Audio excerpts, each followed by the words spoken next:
Gentlemen, what is good? Project Aletheia here.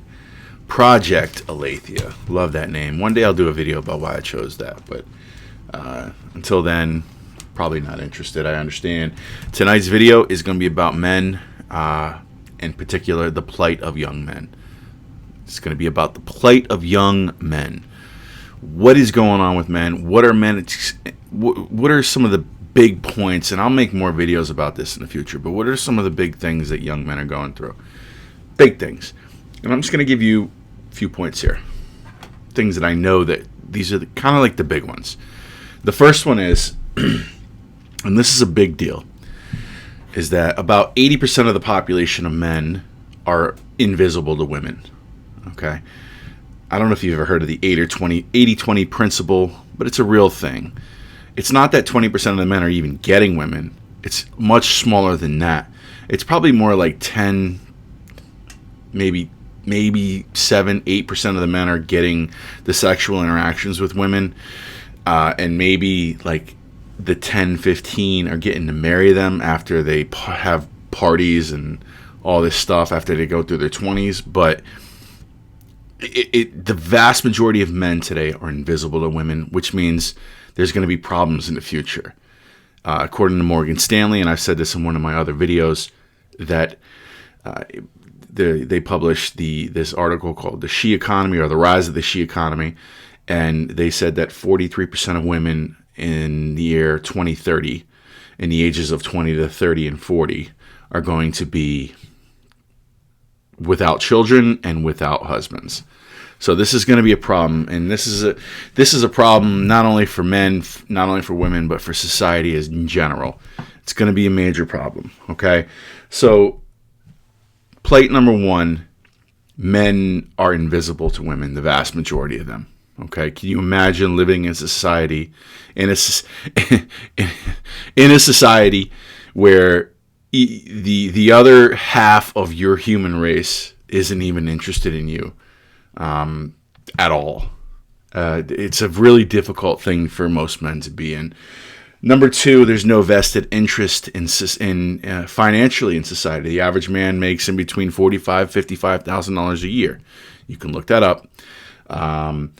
We are $36.13 trillion in debt as of today, December 14th, 2024, which means that every child born today is worth a net negative $100,000.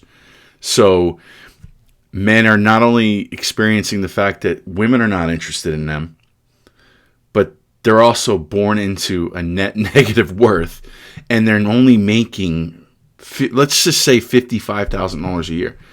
That's not enough. And that's what the average man is at today. So there's no financial incentive. So yeah, it's crazy. Anyway, the third thing, and I'll touch on this, and we'll get into more in future videos, but they're seeing the genocide that's happening with Israel in Palestine. And there's no other ways to say it. I'm sorry, but young men today are not buying into this whole Christian Zionism dispensationalist. They're not buying into any of that stuff, and rightfully so. They see what's going on. I told you that I've said in previous videos, my 16-year-old son sends me videos of children being blown into bits. And this is what they're seeing. When I grew up, we were watching Holocaust videos of piled bodies, which is not fun to watch, but at least they were grown-ups, and it looked like they were malnutritious. They just hadn't eaten. And as it turns out, it's because Germany was cut off all types of food supplies during the World War II. They couldn't feed them. It wasn't like they were trying to starve them to death. But anyway, we're not going to get into that. But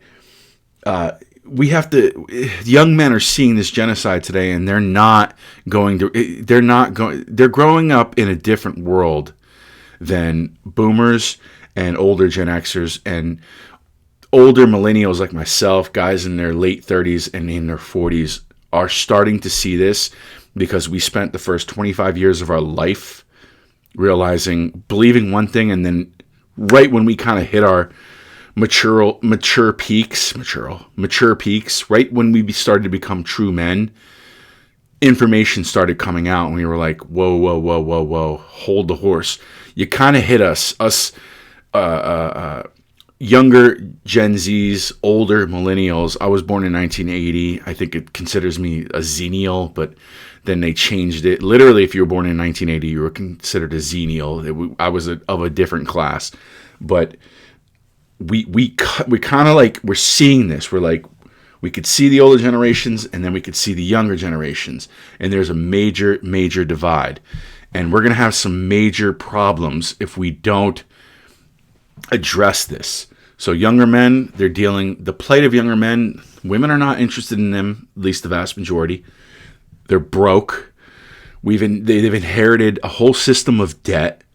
Okay, and they are seeing what's going on with this whole thing going on in Israel, literally a genocide against Palestine, and then they're realizing that today, because of videos like this playing in the background, Europa, and then another one by Stu Peters called Occupied, which I thought was so well made. And if I had $1 million, I would donate it to that guy. But it was so well made that it's starting to the younger generations are taking a revisionist perspective of the past, and they're wondering, what do we got ourselves a shitty? Our women don't want us. Our government doesn't give a shit about us. Our ancestors betrayed us. Where do you think this is going to go? Where do you think this is going to go? The last part I'll leave with is, and this is why we have a major problem coming up here in the United States, is that generations younger, the younger millennials and younger, or I should say the later millennials and younger, okay, which are guys in their, let's just say 30 and below, roughly, okay, they are not going to, especially let's just say 20 and below, they are not going to give full acceptance to what's going on with Israel. They're not going to accept Israel's lobby here in the United States, the overwhelming representation that Israel has in our government. They're not going to accept it. Whereas right now, all the Christian Zionists, the older generations, have just benefited. They have a vested interest. They had a vested interest in supporting this Israel lobby because their lives were benefited from it. But now these younger generations, they are in debt, they can't start families, and they're going to be in major trouble. And all I'm trying to do is basically say, hey man, we got some issues here. We might want to talk about this. And that's pretty much it. The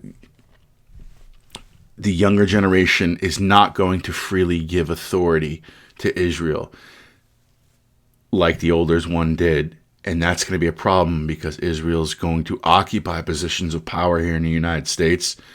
But the people that they're supposed to be governing are not going to agree with them. And at that point, since the authority is not freely given by the people, the government is going to be forced to exercise power over the young people. Over the generations of younger people who are going to grow up and not accept it. And this is going to be a major fucking problem. I love you guys. Let's have a conversation. Peace.